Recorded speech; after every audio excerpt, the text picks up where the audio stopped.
आज की यह वीडियो हिंदी ग्रामर में उपसर्ग के लिए होगी। उपसर्ग एक हिंदी ग्रामर का महत्वपूर्ण चैप्टर है, तो आज की इस वीडियो में इसी को ही कवर करने वाले हैं।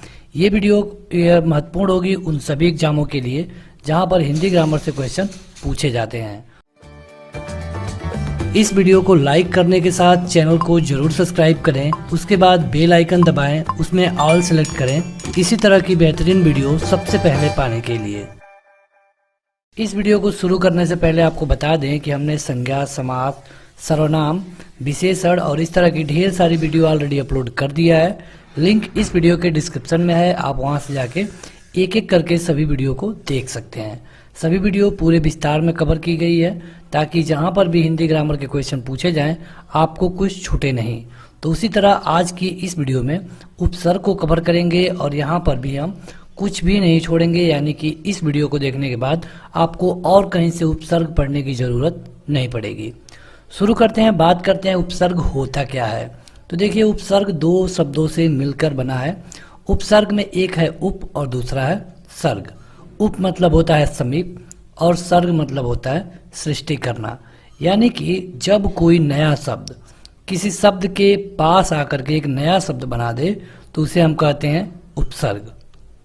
हालांकि प्रत्यय में भी यही कंडीशन होती है, लेकिन उपसर्ग और प्रत्यय में एक अंतर यह है कि उपसर्ग में आगे जुड़ता है और प्रत्यय में पीछे जुड़ता है। ये एक सबसे बड़ा अंतर है। प्रत्यय के लिए वीडियो ऑलरेडी अपलोड है, आप देखिए, उसका लिंक आपको डिस्क्रिप्शन में मिल जाएगा।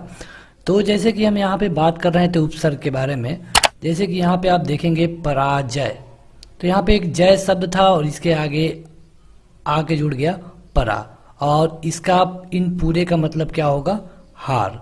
तो इस तरह जो जय था इसके आगे एक परा जुड़ा, तो परा जुड़ने के कारण इसका अर्थ नया हो गया और ये हो गया हार। तो यहाँ पे वही होगा, एक नया शब्द आएगा और तीसरा नया शब्द बना देगा, उसे हम कहेंगे उपसर्ग। देखा जाए तो उपसर्ग कई तरह के होते हैं, कई भाषाओं से लिए जाते हैं और ये सारे आपको हिंदी ग्रामर के तहत पढ़ना होगा। जैसे कि संस्कृत के उपसर्ग, हिंदी के उपसर्ग, उर्दू के उपसर्ग, अंग्रेजी के उपसर्ग और उपसर्ग के समाप्त प्रयुक्त होने वाले संस्कृत के कुछ अव्यय।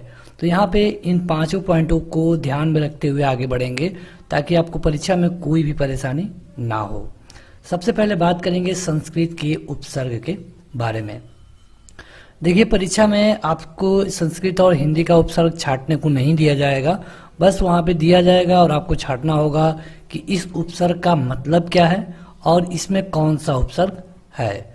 जैसे कि कहीं कहीं उपसर्ग लगा होता है अति। अति जैसे कि आप देखेंगे अत्याचार है, अतिक्रमण है, अतिरिक्त है, अतिशय है, तो अत्यंत है। तो अति मतलब होता है अधिक या फिर ऊपर या फिर उस पार। इस अति का मतलब ये है। तो आपसे एग्जाम में इसका मतलब भी पूछ सकता है कि इस तरह क्वेश्चन बनते हैं कि अतिरिक्त में कौन सा उपसर्ग है और इस उपसर्ग का मतलब क्या है। तो अतिरिक्त में अति उपसर्ग लगा है। हमने आपको बताया कि जो उपसर्ग होते हैं वो आगे जोड़ते हैं, तो इसमें अति उपसर्ग लगा है और इस अति का मतलब है अधिक, ऊपर या फिर उस पार। तो अगला शब्द है अधि। अधि का मतलब होता है ऊपर या फिर श्रेष्ठ। और जो अधि से शब्द पूछे जाते हैं आपके परीक्षा में, अधिकरण, अधिकार, अधिराज, अध्यात्म, अध्यक्ष, अधिपति और इस तरह और भी। उसी तरह अगला शब्द है अप, और अप से जो शब्द बनते हैं वो है अपकार, अपमान, अपशब्द, अपराध, अपहरण, अपकीर्ति, अप्रयोग, अपव्यय, अपवाद और इस तरह और भी। तो यहाँ पे अप का जो मतलब होता है ये होता है बुरा या फिर अभाव, हीनता या फिर विरुद्ध। जैसे कि अपमान। अपमान मतलब कि जहाँ पे आपके साथ बुरा व्यवहार किया जाए उसको अपमान कहते हैं। अपशब्द, जहाँ पे बुरे शब्दों का प्रयोग किया जाए उसे हम अपशब्द कहते हैं। अपराध, जहाँ पे गलत काम हो उसे हम अपराध कहते हैं। अपहरण मतलब वही होता है। अपकीर्ति मतलब कि जहाँ आपकी कीर्ति को नुकसान पहुंचे उसे हम अपकीर्ति बोलते हैं। तो इस तरह आपको यहाँ पे कुल मिला के इस शब्द को देखना है, इसका मतलब जानना है और कहाँ कहाँ इसका प्रयोग होता है ये भी देखते जाना है, क्योंकि परीक्षा में इसी तरह डायरेक्ट क्वेश्चन पूछे जाते हैं। उसी तरह अगला उपसर्ग है अ, और इसका मतलब होता है अभाव। अ मतलब अभाव, और इससे जो शब्द बनते हैं ये है अज्ञान, अधर्म, अस्वीकार और इस तरह और भी। अगला है अनु। अनु का मतलब होता है पीछे या फिर समानता या क्रम या फिर पश्चात। कई जगह कई मतलब निकल के आते हैं, तो जो भी मतलब इसके निकल के आते हैं सभी यहाँ पे लिखे गए हैं। इससे जो शब्द बनता है अनुशासन, अनुज, अनुपात, अनुवाद, अनुचर, अनुकरण, अनुरूप, अनुस्वार, अनुशीलन और इसी तरह और भी। देखिए आपसे पूछ लेगा कि अनुज में कौन सा उपसर्ग है, अनुज में कौन सा उपसर्ग है, तो आप कहेंगे कि अनु है। कहेगा कि अनु का अर्थ बताइए, या फिर क्वेश्चन एक ही पूछेगा कि अनुज में जो उपसर्ग का प्रयोग हुआ है उसका अर्थ क्या है। 4 ऑप्शन दे दिया जाएगा, तो इसका मतलब होता है पीछे। देखिए इस वीडियो के लास्ट में आपको इससे संबंधित एक्सरसाइज देखने को मिलेगा, जो कि उपसर्ग से क्वेश्चन परीक्षा में पूछे गए हैं, उनको इस वीडियो के लास्ट में कवर किया गया है। इसलिए जरूरी है कि आप इस वीडियो को अंत तक जरूर देखें, ताकि ये पता चलेगा कि आपकी तैयारी कितना है। बढ़ते हैं आगे। तो अगला है कि जो अगला शब्द है ये है आ। आ मतलब होता है और, सीमा, समेत, कमी या फिर विपरीत।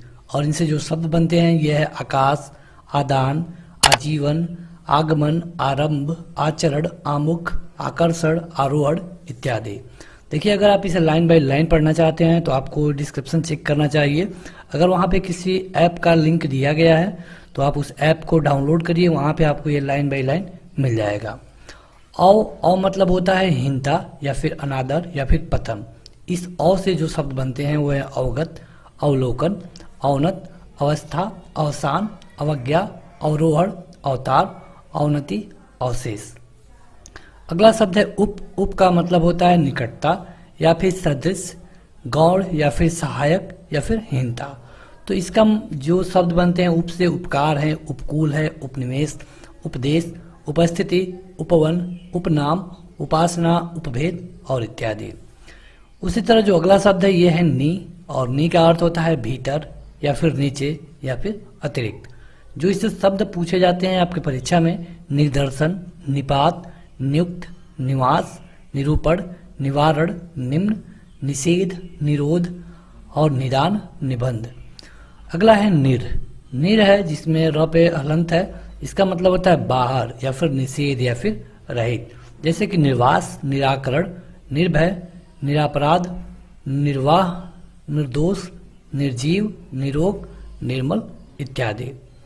इस तरह जो अगला शब्द है यह है परा। परा मतलब होता है उल्टा या फिर अनादर या फिर नाश। तो इससे जो शब्द बनते हैं पराजय, पराक्रम, पराभव, परामर्श और पराभूत।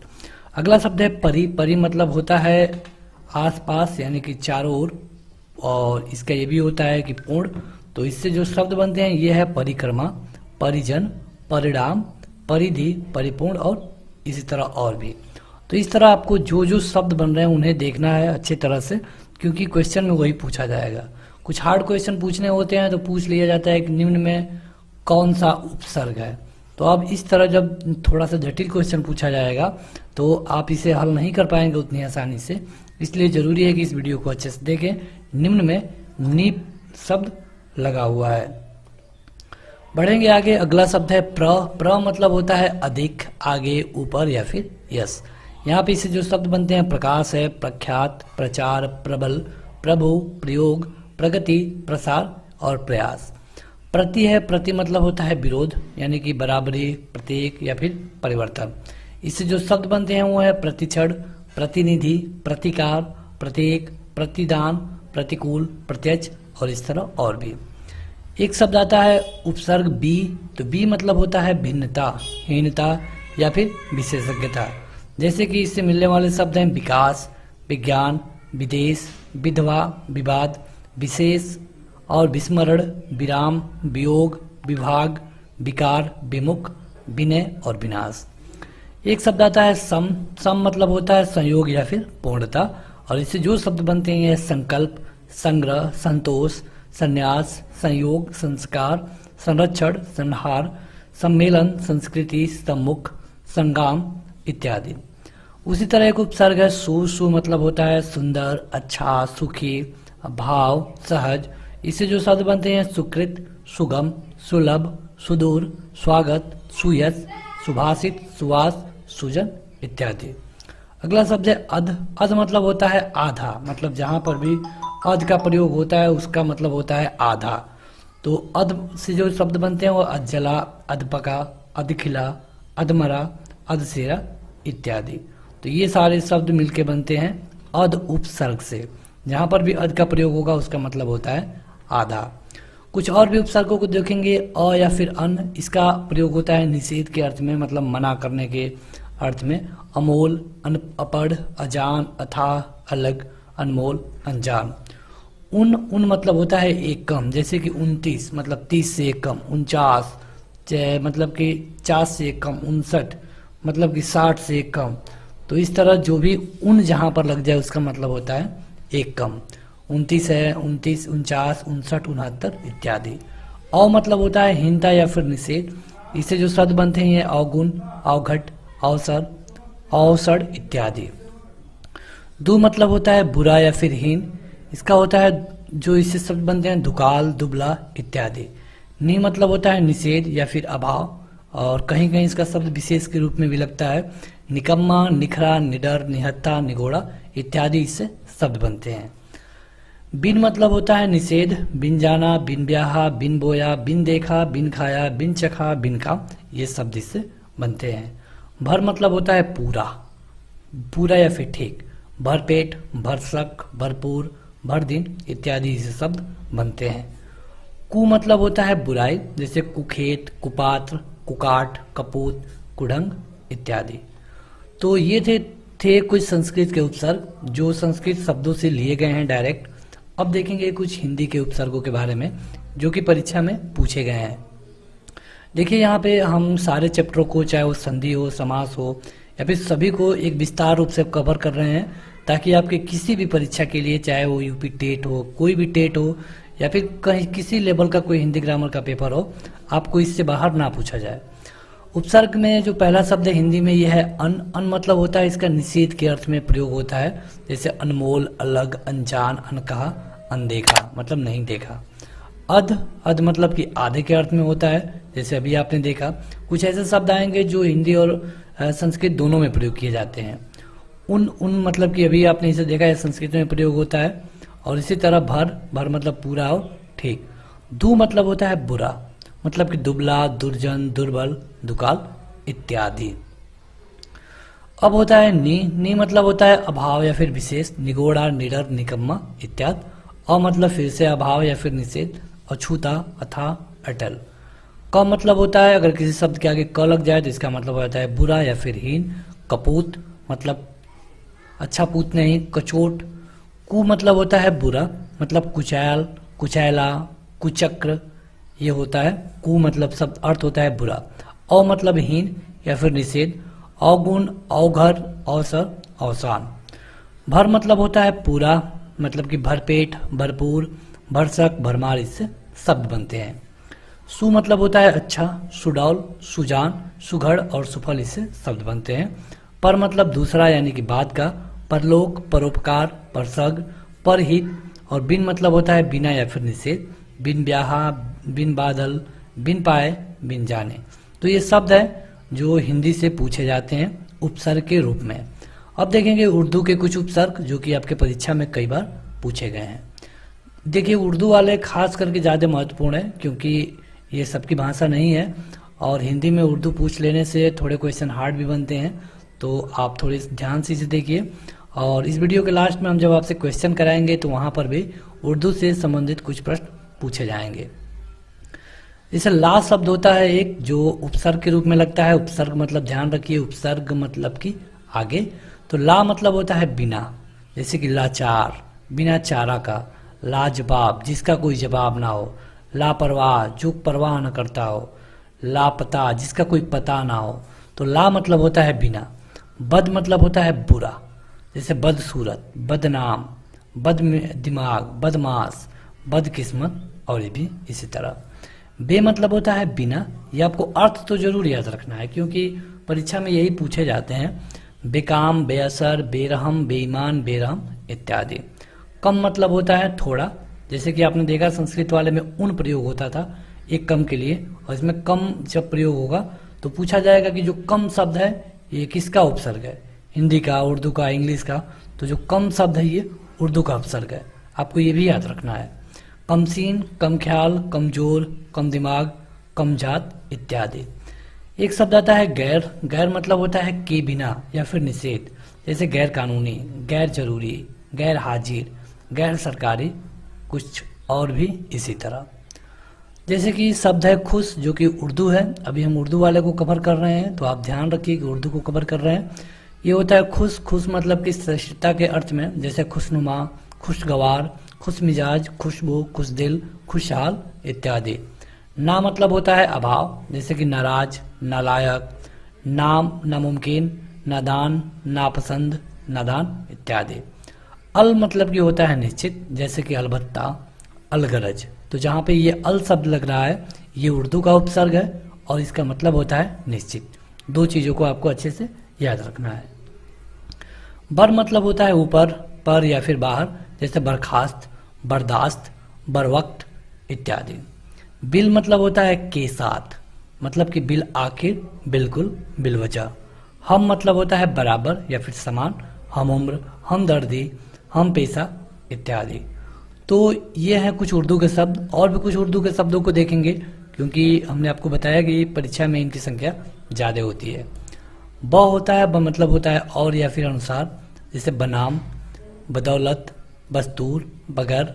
बा मतलब होता है सही, जैसे बाइज्जत, बाइज्जत बरी करना, बाकायदा, बाअदब, बामौका। सर मतलब होता है मुख्य, मतलब हेड, सरताज, सरदार, सरपंच, सरकार। बिला मतलब होता है बिना, मतलब बिला वजह, बिलासक। हर मतलब होता है प्रत्येक, हर दिन, हर साल, हर एक, हर बार। दर मतलब होता है में, दरअसल, दर हकीकत। फिल या फिर फी का जहाँ भी प्रयोग हो इसका मतलब होता है में, प्रति, मतलब फिलहाल या फिर फी आदमी इससे बनने वाले शब्द है। अब देखेंगे कुछ अंग्रेजी के उपसर्गों के बारे में। अभी तक हमने हिंदी और उर्दू को देख लिया, संस्कृत को भी देख लिया है। अब अंग्रेजी के उपसर्ग को देखेंगे। अंग्रेजी में होता है सब, जैसे कि सब कमिश्नर, इस तरह जो शब्द आते हैं। तो सब इंस्पेक्टर, तो सब मतलब होता है अधीन या फिर नीचे। सब मतलब जैसे एक इंस्पेक्टर होता है, एक सब इंस्पेक्टर होता है, तो सब मतलब कि नीचे। जैसे कि सब जज, sub committee, sub inspector. Deputy मतलब होता है सहायक, जैसे कि deputy collector, deputy registrar, deputy minister, ये आपने सुना होगा। तो ये होता है डिप्टी सीएम, तो ये होता है सहायक। वाइस, वाइस मतलब भी होता है सहायक, जैसे कि अंग्रेजों के समय में शब्द था viceroy, vice chancellor, vice president जो अभी है। इस तरह होता है जनरल, जनरल मतलब कि प्रधान, general manager, general secretary. Chief मतलब भी होता है प्रमुख, chief minister, chief engineer, chief secretary, इससे बनने वाले शब्द हैं। हेड, हेड मतलब होता है मुख्य, हेड मास्टर, हेड क्लर्क, ये इससे बनने वाले शब्द होते हैं। आपको याद कर रखना है कि ये कौन से शब्द हैं, उर्दू है, हिंदी है, संस्कृत है या फिर अंग्रेजी है, और इनका अर्थ क्या होता है। देखते हैं कुछ और को। अधा मतलब होता है नीचे। कुछ ऐसे उपसर्ग हैं जो कि कई बार पूछे गए हैं कई तरह से। अधा मतलब नीचे, अधापतन, अधोगति, अधोमुखी, अधोलिखित, इनसे शब्द बनते हैं। अंता मतलब जैसे इनसे शब्द बनते हैं अंताकरण, अंतापुर। तो अंता मतलब होता है भीतरी, अंताकरण, अंतापुर, अंतर्मन और अंतर्देशी, इनसे शब्द बनते हैं। और से होता है अभाव, जैसे कि अशोक, अकाल, अनीति, अधर्म, अज्ञान, अनीति। चीर मतलब होता है बहुत देर, जो चीर होता है जैसे कि चिरंजीवी, चिरकुमार, चीरकाल, चिरायु मतलब ज्यादा दिनों तक जीने वाला। तो चीर मतलब होता है बहुत देर। पुनर् मतलब कि फिर, पुनर्जन्म, पुनर्लेखन, पुनर्जीवन, पुनर्निर्माण, पुनरागमन। बहिर मतलब होता है बाहर, बहिर्गमन, बहिर्जगत, बहिष्कार या फिर बहिर्द्वार। उसी तरह कुछ और भी शब्द हैं जैसे कि सत मैंने सच्चा। यहाँ पे देखिए हमने सारे कवर कर लिए हैं जो कि आपके एग्जाम में पूछे गए हैं, इसलिए आपको थोड़े परेशान होने की जरूरत नहीं है। अगर आप इस पूरी वीडियो को देख लेंगे तो आपको इससे बाहर क्वेश्चन नहीं पूछा जाएगा। पुरा मतलब कि पुरातन, मतलब इससे जो शब्द बनते हैं पुरातत्व, पुरावृत्त। सम मतलब होता है समान, समकालीन, समदर्शी, समकोण और समकालिक शब्द बनते हैं। सह मतलब साथ, सहकार, सहपाठी, सहयोगी, सहचरी से शब्द बनते हैं। अन मतलब अभाव या फिर निषेध, अनर्थ, अनंत शब्द बनते हैं। अंतर मतलब कि भीतर, अंतर्नाद और अंतर्राष्ट्रीय इससे शब्द बनते हैं। का या फिर कु मतलब होता है बुरा, का पुरुष, कुपुत्र, ये इससे शब्द बनते हैं। पुरा मतलब होता है पहले और इससे जो शब्द बनते हैं पुरातन, पुरातत्व। स मतलब होता है सहित, सपरिवार, सदेह, सचित, इससे शब्द बनते हैं। आलम मतलब होता है स्वभाव और विकार और इससे जो शब्द बनते हैं ये है अलंकार। आविष मतलब होता है प्रकट या फिर बाहर होना, इससे जो शब्द बनते हैं ये है आविष्कार, आविर्भाव। तिरस मतलब कि तिरछा, टेढ़ा या फिर अदृश्य होना, इससे जो शब्द बनते हैं तिरस्कार, तिरोभाव। पुरस मतलब होता है सामने और इससे जो शब्द बनता है यह है पुरस्कार। प्रादुर्भ, प्रादुर देखिए इससे प्रादुर्भाव इसी से बनता है, इसका मतलब होता है प्रकट होना यानी कि सामने आना और इससे जो शब्द बनता है प्रादुर्भूत और प्रादुर्भाव बनता है। न मतलब आप जानते हैं अभाव मतलब नगण्य या फिर नपुंसक। तो ये था आपका पूरा एक चैप्टर उपसर्ग का। हमने इनमें उन सभी शब्दों को कवर कर लिया है जो कि आपके परीक्षा में पूछे जाते हैं। तो चलिए, अगर अभी तक आपने इस वीडियो को लाइक नहीं किया है तो लाइक कर दीजिए। और अब शुरू होगा इसके लिए एक्सरसाइज। आपके सामने 2 से 3 सेकंड होंगे अपना उत्तर कमेंट करके बताने के लिए। और खास रिक्वेस्ट उन लोगों से जो लोग इस वीडियो को ऑफलाइन देख रहे हैं, अगर आप इस वीडियो को ऑफलाइन भी देख रहे हैं तो भी आप अपना उत्तर कमेंट करके जरूर बताइए, दूसरे का मत देखिए, आप अपना उत्तर कमेंट करके जरूर बताइए। क्वेश्चन है कि कमजोर में कौन सा उपसर्ग है। कमजोर, पहले तो आपको जानना होगा कि इसमें उपसर्ग है या फिर नहीं है। उपसर्ग का खासियत ये होती है कि उसका भी खुद का अर्थ निकलेगा। ऐसा नहीं है कि इसमें से आप इस तरह इसको बांट दे कमजोर और इसके साथ र, क्योंकि ना तो र का कोई अर्थ निकलेगा और ना ही कमजो का कोई अर्थ निकलेगा। तो इस तरह नहीं होता है। अगर आपने इस पूरी वीडियो को ध्यान से देखा है तो आपको पता होगा कि इसमें एक शब्द है कम, कम और दूसरा है जोर। तो इसमें हमने आपको बताया था कमजोर के समय। तो कम कौन सा शब्द है यही आपसे पूछा गया है। उर्दू है, अंग्रेजी है, संस्कृत है या फिर हिंदी है। तो आप देखेंगे कम होता है ये उर्दू शब्द है। कम क्या है? उर्दू शब्द है। दूरदीन में उपसर्ग कौन सा है? चलिए बताइए, दूरदीन में कौन सा उपसर्ग है? अगर आपको पता है तो कमेंट करके बताइए। यहाँ पे आपको ऑप्शन भी मिल रहे हैं। तो जो लोग ऑफलाइन देख रहे हैं वो लोग भी अपना उत्तर कमेंट करके जरूर बताएंगे। आप ये दूसरा क्वेश्चन है तो दूसरे नंबर का उत्तर बता सकते हैं लिख करके। इसमें है दूर, जो दूर है आप इसमें देखेंगे इसमें शब्द है दूर और दीन जोड़ करके दूरदीन बना है। अनुवृत्ति, अनुवृत्ति इसमें कौन सा उपसर्ग है? क्योंकि ये कई बार पूछे जाते हैं। अनुवृत्ति में आप देखेंगे वृत्ति मतलब दोहराना होता है, अनु इसमें एक शब्द है तो इसमें इसका सही उत्तर हो जाएगा अनु। प्रतिक्षण, प्रतिक्षण में उपसर्ग कौन सा है? प्रतिक्षण, इसमें तो आप देखेंगे कि क्षण एक अलग शब्द है, प्रति एक अलग शब्द है। प्रति मतलब कि उल्टा होता है, विरोधी होता है, तो इसमें उपसर्ग जो है प्रति है। निर्णय, निर्णय में कौन सा उपसर्ग है?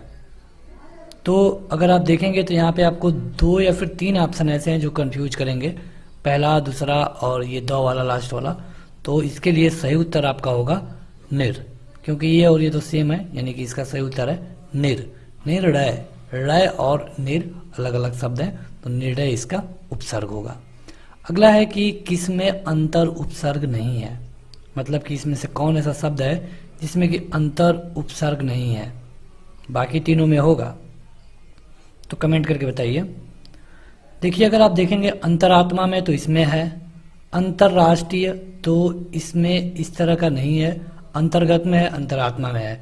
अंतरराष्ट्रीय में इस तरह का नहीं है, क्योंकि आप देखेंगे कि इसके बाद र आ रहा है जो कि इसमें पूरा र है, तो ये नहीं है और यही इसका उत्तर होगा अंतरराष्ट्रीय। बद, बद उपसर्ग है, मतलब कि इस बद उपसर्ग से कोई ऐसा शब्द बताइए जो इसमें बना हो। तो ये है बदबू। कोई ऐसा शब्द बनना चाहिए जो कि उसका कुछ अर्थ निकले, ऐसा नहीं कि आप उसका अर्थ भी ना निकले, वो भी उपसर्ग नहीं होगा। इनमें से संस्कृत का उपसर्ग कौन सा है? यहाँ पे उपसर्ग दिए गए हैं, आपको बताना है कि संस्कृत का उपसर्ग कौन सा है। तो आप देखेंगे कि प्रति मतलब होता है उल्टा और यही संस्कृत का उपसर्ग है। तो चलिए आगे बढ़ते हैं, लेकिन उससे पहले आप एक क्वेश्चन हमें कमेंट करके बताइए और आपको हमें बताना है प्रति उपसर्ग से, प्रति उपसर्ग से बनने वाले दो शब्द का नाम हमें कमेंट करके बताइए। ऐसे दो शब्दों का नाम हमें कमेंट करके बताइए जिनमें प्रति उपसर्ग लगा हो। जैसे एक हम बता रहे हैं प्रतिदिन, अब आपको प्रतिदिन को नहीं बताना है, प्रतिदिन के अलावा कुछ दो को कमेंट करके बताइए। ऐसे दो शब्द बताइए कमेंट करके जो प्रति उपसर्ग से जुड़ करके बने हो। तो अगला है, और इसमें अध्यक्ष में उपसर्ग बताना है, तो इसमें हो जाएगा अधि। तो बस आज के लिए इस वीडियो में इतना ही। आप इस वीडियो को लाइक करने के साथ अपने दोस्तों में जरूर शेयर करिए, और इसके और भी पार्ट ऑलरेडी अपलोड है, लिंक इस वीडियो के डिस्क्रिप्शन में मिल जाएगा। तो आज के इस वीडियो में इतना ही। Thank you.